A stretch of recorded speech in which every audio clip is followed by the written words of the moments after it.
네, 수도권 인사이트 백병규 시사평론가와 함께하겠습니다. 안녕하십니까?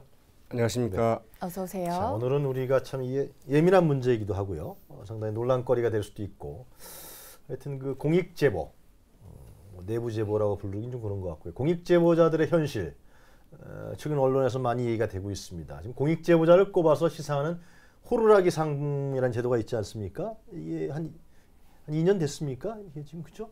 호루라기 상 제도가요? 서울시 선생님들이 선정됐죠. 네, 그렇습니다. 이 호루라기 재단이라고 있는데요. 네. 말 그대로 이 우리 사회에서 그 호루라기를 부는 사람들, 즉 이 공익 제보를 하거나 혹은 그 내부 고발을 하시는 분들을 네. 이제 지지하고 격려하는 이런 그 단체인데요. 여기에서는 그 매년 이 공익 제보자들을 그 선정해서 이제 시상을 하고 있습니다. 그런데 올해 호루라기상 수상자로는 그 서울의 그 자유령 사립고인 네. 이 하나고의 입시비리를 그 제보한 이 전경원 교사가 이제 선정이 돼서 그 시상을 했고요. 네. 수상을 했고요. 네. 지난해에는 그 동구 마케팅고라고 있습니다. 이 사학재단인 그 동구학원의 그 내부 비리를 이 공익 제보했던 이 동구 마케팅고기의 그 국어교사인 안정훈 교사가 네. 이제 그 호루라기상을 받았거든요. 그러니까 2년 연속에서 이제 교사들이 글쎄 말이에요. 네, 이 호루라기상을 이제 받게 된 셈이죠. 학교가 좀 문제가 많은가 봐요. 그죠? 네, 학교 비리는 참 뿌리도 깊고 오래된 아주 구조적인 사학 비리, 참 오래된 것들이죠. 네, 뭐 학생들과 학교의 미래를 위해서 위험을 기꺼이 무릎을 쓰고 내부 고발자가 됐는데 그 내부 고발자의 선생님들 현재는 좀 어려운 상황을 겪고 있다라고 하던데요. 네, 사실 참 이 내부 고발자들 그 쉽지 않은데요. 이 먼저 그 하나고 입시비리를 그 제보했던 네. 이 전경원 교사, 그 지난해 12월 이제 교원 능력 평가에서 이 네. 낙제점을 받았다고 합니다. 그래서 이제 그 능력 향상 연수 대상자가 됐는데요. 이 교원 평가 때 그러나 그 전 교수는 이 매년 5점 만점에 그 4.5점 이상을 그 받아왔던 그 우수 교사였고요. 근데 고발하고 난 다음에 그렇게 돼버렸다는 그렇죠. 거예요. 그 2014년도 그러니까 지난해 고발을 했으니까 그 한 해 전에는 이 학생 지도와 그 수업 연구에서 네. 모범이 된다 이렇게 해서 이제 그 학교 학원 그 이사장 표창까지 이제 받았던 그 그래요? 학교가 있는데요. 네. 그러나 그 지난해에는 그 최하 점수인 이제 그 1점대를 받아서 말씀드렸던 것처럼 이 능력 향상 연수 대상자가 됐습니다. 학생들의 평가, 의도조인 거라고 좀 네, 봐야 아니 돼요. 평가가 이제 그 세 주체가 하도록 되어 있는데요. 네. 이 학생들의 평가는 상당히 높았습니다. 그러나 이제 그 동료 교사 그리고 학부모들의 그 평가가 1점되어서 이제 이런 그 낙제점을 좀 받았다고 하죠. 그리고 그 동구학원의 그 안정원 교사의 경우에는 그 더 심했는데요. 네. 이 두 차례나 그 파면 조치를 당하기도 했습니다. 그러나 이제 이 교원소청심사위원회에서 모두 이런 파면이 좀 부당하다 네. 이렇게 결정이 돼서 이제 복직은 했는데 학교 측은 그 안 교사한테 일체 수업을 맡기고 있지 않습니다. 완벽한 보복 조치죠. 그리고 네. 이 급식 지도와 그 청소 점검만 시키고 네. 있다고 하죠. 사실상의 뭐 교사로서의 어떤 직분을 좀 박탈한 아주 그 비인간적인 네. 이런 그 대우라고 봐야 되겠죠. 그게 지금 말씀하신 대로 사회에서 외부에서 볼 때는 상당히 비인간적인 행위를 학교라는 곳에서 하고 있다. 이런 비난 여론이 있는 게 사실 아니겠습니까? 그런 문제에 대해서 동구 마케팅고라든가 하나고 어떤 입장을 내놓고 네, 있나요? 참 뭐 말씀하신 것처럼 뭐 학교라고 하니까 사실 네. 비인간적일 뿐만이 아니라 정말 그 비교육적인 처사죠. 네. 비교육적이라고 아이들이 봐야죠. 이걸 네. 보고 어떤 생각을 할까 이런 생각을 하면 과연 학교에서 이런 보복 조치를 좀 취할 수 있을까 싶기도 한데요. 네. 하나고에서는 이제 이렇게 얘기를 하고 있습니다. 이 뭐 우리가 시킨 건 아니다. 그 교사들하고 학부모들이 그 자율적으로 그렇게 판정을 한 건데 뭐 우리가 뭐라고 하겠느냐 뭐 이런 식의 좀 이야기를 하고 있고요. 예. 이 동구학원 측에서는 아예 뭐가 문제냐 뭐 우리가 파면까지 시켰는데 파면이 부당하다고 해서 이제 복직을 네. 시켰으면 됐지 뭐가 문제냐 뭐 이런 식이라고 하죠. 그래요. 뭐 근데 말씀을 들어보니까 꼭 이런 경우가 이 두 분의 교사의 일만은 아니겠다라는 생각이 들거든요. 네, 사실 이제 이런 이야기 하면 누가 공익 제보를 하려 할까, 내부 고발을 하려 할까, 안 이제 하겠죠. 이런 참 걱정과 기우도 생기는데요. 네. 그러나 현실은 그렇습니다. 이 공익 제보자들이 오히려 뭐 왕따를 당한다거나 아니면 뭐 심하면 앞서 말씀드린 것처럼 뭐 징계나 파면까지 당하는 이런 일까지 있는데요. 네. 이 대표적인 경우가 이 청각장애 학생들을 그 수년간 성폭행했던 사건. 이른바 그 도가니 사건으로 좀 널리 알려져 있는 사건이 네. 있죠. 네. 네, 그 광주 인하학교 이 이제 예. 그 성폭행 사건인데요.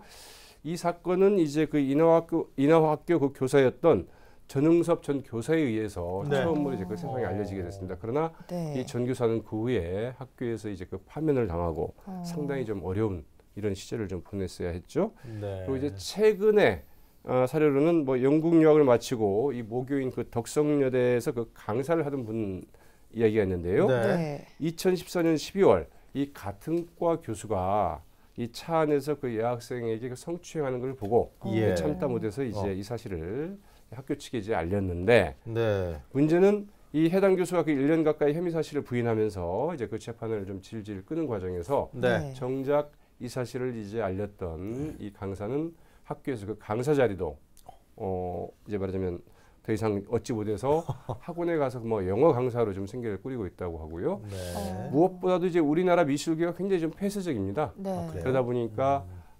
한국에서는 더 이상 미술계에서 그 자리를 잡기 힘들겠다 이런 생각이 들어서 다른 나라로 좀 이민을 가야겠다 뭐 이런 생각까지 하고 있다고 그러고요.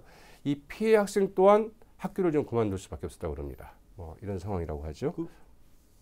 성추행한 교수는 어떻게? 근데 교수는 그 계속 그 재판을 진행 중인데요. 네.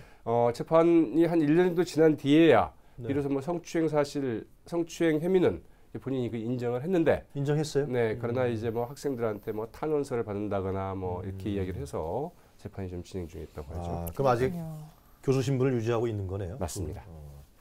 참 하여튼 굉장히 용기 있는 사람들일 텐데요. 그런 불이익을 감수하고 한 것인데, 그러나 이렇게 그 공익 제보 내부의 문제를 고발하는 사람들이 지금 말씀하신 대로 그 이후에 겪는 고통이라든가 어려움은 참 말로 표현할 수 없는 것 같습니다. 네, 그렇습니다. 앞서 이제 든 사례는 저희가 이제 학교에서 발생한 이런 사례들, 또 학교에서 이제 그 공익 제보를 했다가 이 오히려 어려움을 겪고 있는 사례들만 말씀을 드렸는데, 사실 뭐 다른 곳에서도 뭐 그 유사한 이런 사례들이 많이 있습니다. 그러나 이 전체적으로 좀 우리나라의 그 공익 제보 건수가 어떻게 되는지 이 표를 보면서 좀 말씀을 드리면, 이 국민권익위원회에 이제 그 공익 제보를 좀 하도록 되어 있는데요. 내부 고발이나 2012년에는 그 1,153건 정도가 이제 그 접수가 됐었습니다. 그러나 이게 그 2013년에는 그 2,800여 건으로 2배 이상 늘었죠. 그리고 그 2014년에는 그 9,100여 건으로 이 또 3배 가까이 이렇게 그 급증을 했습니다. 엄청나게 늘고 있네요. 네, 그래서 이제 공익제보 사안들이 이처럼 이제 많다 이렇게 볼 수 있겠는데, 그러나 그 2015년 11월 지난해 11월까지 보면은 5,422건. 오히려 그 굉장히 좀 줄어들었죠. 지난해 좀 줄었네요. 네, 2014년에는 상당히 늘었다가 아마도 이제 크게 정확한 이제 그 원인과 이유가 분석되지는 않았습니다만은 좀 전반적인 뭐 정치 사회적인 여건이 좀 제보하기가 좀 꺼려진다. 이런 뭐 정치 사회적인 환경이 좀 작용한 부분도 있겠고요. 제보하면 불이익을 많이 받는다. 또 하나는 이제 그 제보해도 별다른 이런 게 고쳐지거나 그러지 않고 오히려 뭐 제보한 사람만 다치는 것 아니냐, 이런 이제 위축 심리도 작용한 게 아닌가, 이렇게 좀 분석을 좀 해볼 수 있을 것 같은데요. 네, 이런 분들이 그러면 이제 그 제보자들이 어떤 상황에 처하는가, 여기에 대해서 이제 앞서 말씀드린 인권 시민단체인 그 호루라기 재단이 2013년 한번 조사를 해보았습니다. 그래서 그 제보자들에 대해서 내부 고발자, 공익 제보자 이런 분들이 제보하거나 이제 고발한 후에 1년 동안에 어떤 상황을 좀 겪었습니까? 이렇게 해서 이제 조사를 해보았는데요. 네, 내부 고발자의 그 절반 정도가 이 고발 이후에 자살衝動을 느끼거나 아니면 그 정신적 혹은 뭐 신체적인 질환을 앓을 정도로 굉장히 큰 스트레스에 시달렸다. 이제 이런 그 조사가 좀 나왔고요. 또 그 내부 고발자 10명 가운데 7명은 가정불화 혹은 뭐 집단 따돌림, 이 비난 공세 등으로 좀 어려움을 겪었다고 그러는데요. 이 가정불화의 주된 원인은 사실은 이제 그 경제적인 어려움 때문입니다. 이 내부 고발 때문에 뭐 직장을 잃거나 아니면 다니던 곳에서도 그만두게 되거나 뭐 등등 다른데 또 이직도 전직도 안 되고 이러다 보니까 아무래도 이제 가정에서도 가정이 좀 파괴되고 힘들어지고 한 이런 상황들이라고 봐야 되겠죠. 그리고 절반 이상 67%가 그 직장 등을 잃고 재취업도 어려워 그 생계 유지 어려움을 겪고 있다. 바로 이게 이제 앞서 말씀드린 이 가정불화를 겪는 주된 요인이라고 봐야 되겠죠. 네, 그리고 이제 이 국민권익위원회의 그 집계 결과에 따르면 이 공익제보자들은 그 공익신고자 보호법에 따라서 네.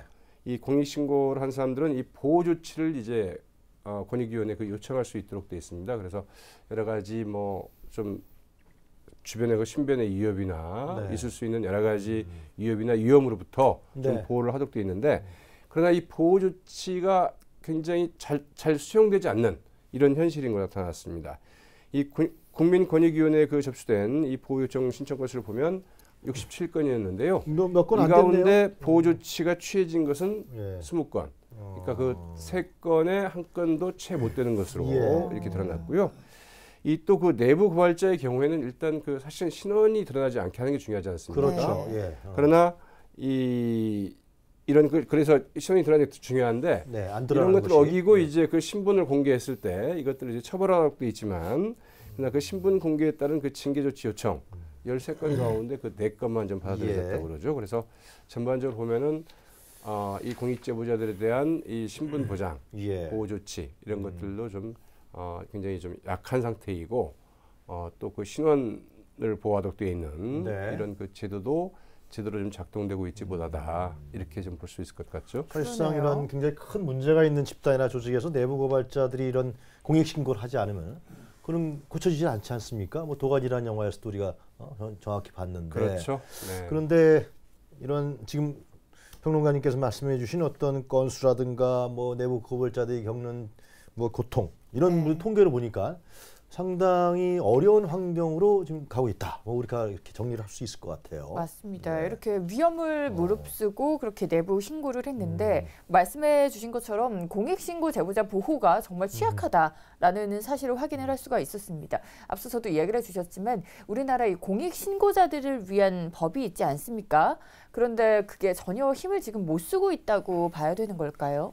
네, 사실 이 공익신고를 위한 이제 법으로는 크게 이제 공공 부분에 대해서는 그 부패 방지법이 있고요. 네. 또 이제 그 민간 부분의 그 공익 제보자를 위해서는 이 공익 신고자 제고 보호법이 있습니다. 그러나 그 말씀드렸던 것처럼 법보다 그 주먹이 가깝다고 사실은 당장 이제 이 앞에서 좀 제대로 보호받지 못한 경우가 많은데요. 예. 이 공공 부문의 경우에는 아무래도 그 자기가 맡고 있는 일에 관해서 일 속에서 발생하는 여러 가지 비리나 이런 것들을 이제 고발하게 되지 않습니까? 그렇죠. 예. 뭐 과거에 이제 이명박 정부 시절에 네. 이 국무총리실 산하에 이제 그 국무조정실에서 민간인 사찰을 했을 경우에 그 장진수 이제 그 주무관이 맞습니다. 고발을 했지만 본인도 역시 그 비리에 네. 말하자면 이 민간인 사찰에 연루된 혐의로 재판을 받고 유죄가 이렇게 확정이 되거든요. 그래서 이제 그 공직자들은 이제 그런 점에서 상당히 좀 어려움이 있고요. 또 그 민간인 기업이나 학교 등 이런 민간 부분에서는 당장 네. 이제 앞서 말씀드린 것처럼 그 내부 고발자의 그 신분이나 이런 부분들이 잘 보호가 돼야 되는데 결국은 어떻게 해서든지 이것을 좀 알아내서 이 보복 조치를 취하는 경우들이 많죠. 네. 그래서 이제 자기가 소속돼 있는 집단이나 조직에서도 지금 왕따를 당해 버리는 그런 맞습니다. 케이스가 될 비난을 받고 이거 조직을 왜 네가 파괴하려고 그런 거 아니냐 뭐 그런 서투른 비난 같은 게 막 나오겠어요. 네, 하나구의 정경원 교사 같은 경우가 대표적인데요. 네, 그 입시 비리를 이제 그 말하자면은 제보를 했고 네. 이 부분이 또 감사를 통해서 다 사실인 것으로 드러났습니다. 그러면 교사들이나 학부모들이 이 교사가 정말 잘했다 이렇게 이야기를 해줘야 되는데 그렇죠. 네. 예. 오히려 동료 교사들이 왜 그런 걸 고발을 했느냐 해서 그 오히려 비난하고 왕따를 시키고 오히려 뭐 징계를 해야 된다 이렇게 이제 교사들이 나서는 거 하면 예. 학부모들도 역시 마찬가지로 왜 학교 명예를 실추시키느냐 우리 아이들을 이런 학교로 만드느냐 하면서 예. 오히려 이 교사에 항의하는 이런 참 웃지 못할 이런 상황이 좀 벌어지고 있는 게 우리 사회의 현실이기도 하죠. 만약에 그런 거를 고발을 안 했다 그러면은 만약 그 교사가요 고발을 안 했다 그러면 그 학교 하나고등학교나 다른 고등학교 같은 경우는 계속해서 그런 부분들이 골마서 그러한 더 크게 입시 비리가 터지는 게 계속되고 있는 거고 사실은 그게 다 선의에 예. 우리 시민들 또 그 학교에 아이를 보내고 싶어하는 학부모들의 피해로 돌아가는 거거든요. 글쎄 말이에요. 네, 맞습니다. 자, 서울시에는 어떻습니까? 지금 그 원순시 한난이라 그래서요. 이거 별도로 운영하고 있는데 좀 성과가 좀 있는가요? 어떻습니까? 네, 이제 그 원순시 한 라인이라고 그래서 이제 공익 제보를 할 수 있는 이런 그 라인을 좀 열어놓고 있고요. 또 공익 제보자를 보호하기 위한 여러 가지 조치를 취하고 있는데 서울시 같은 경우에는 좀 주목되는 게 2013년 8월이죠. 이 공익 제보 보호 및 지원에 관한 조례를 이제 그 제정해서 좀 운영을 하고 있습니다. 예. 공익 제보 보호 및 그 지원에 관한 그 조례를 제정한 것은 이런 공익 제보를 좀 활성화시키겠다. 뭐 이런 취지라고 봐야 되겠죠. 네. 그래서 네. 이 주요 내용 좀 그림으로 그 준비가 되어 있는데요. 네. 우선 그 공익 제보 때문에 신체적 혹은 그 정신적 그 피해로 이 치료를 받은 경우에는 그 치료비를 좀 지원하도록 되어 있고요. 이 신변 보호를 위해서 그 전직이나 혹은 뭐 이사를 할 경우에는 그 이사 비용 등을 이제 또 지원토록 하고 있습니다. 그리고 원상 회복을 위해서 공익 제보자가 뭐 소송을 뭐 해야 되는 이런 경우가 있지 않습니까? 네. 이런 경우에는 이 변호사 수임료들을 이제 지원토록 하고 있고요.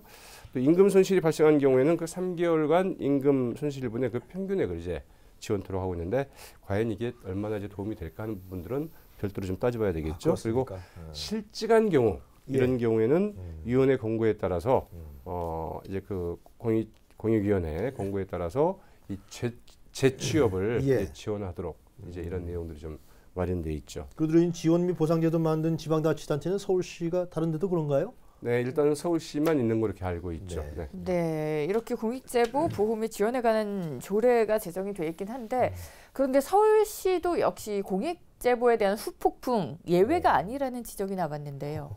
네, 사실은 이제 이 부분들에 대해서는 뭐 여러 가지로 많은 그 지원 사례도 있고 또 여러 가지 지원을 해주고 있을 텐데 이 제대로 되지 않은 경우가 이제 최근에 그 언론을 통해서 이제 하나 보도된 게 있습니다. 네. 사례를 들어보면 이 버스 전용차로 정류장 청소라는 그 청소 용역업체에서 이제 그 발생한 사건인데요. 네. 2014년에 그 서울시 담당 부서에 이제 이 청소 용역업체에서 일하시는 분들이 이제 민원을 그 제기한 사례입니다.